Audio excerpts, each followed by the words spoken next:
Are you supportive of Congress sending to the President a bill that would end Medicaid expansion?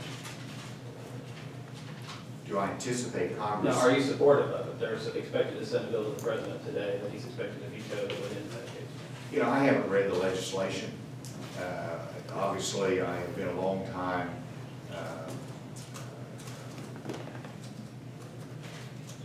opponent of the Affordable Care Act in terms of its origination, the expansion of the federal government role in health care. But that is a debate that took place, what, 4 or 5 years ago? And so where are we right now? We have the Affordable Care Act. We have over half the states that have supported the expansion of their Medicaid population. Those were decisions that were made in Arkansas before I became governor. And those are the circumstances I'm dealing with. Right now, it's anticipated, we understand that they're voting in the House and Senate. They've already voted on the Senate side, so we vote on the House side to, in general terms, repeal the Affordable Care Act. But I haven't read how that's done. I would expect any legislation that would end the Affordable Care Act would deal with a transition for the 30-some states that have Medicaid expansion as to how you unwind that. It's not something that you do abruptly. It's something that would take some time to do, and then you have to manage that process. And so I would expect any legislation that is realistic in that regard to include details on how you handle the states that have expanded the Medicaid population.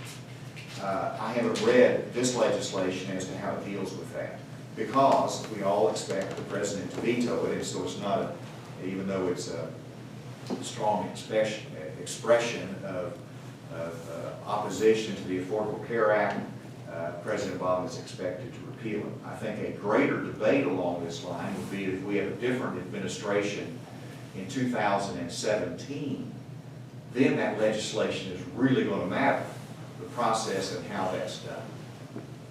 Regarding Do you that, think that federal dollars should be coming to Arkansas to cover low-income people in that Medicaid expansion range, whatever their solution is? If I would have been in Congress when the Affordable Care Act came into being, I would have voted against it.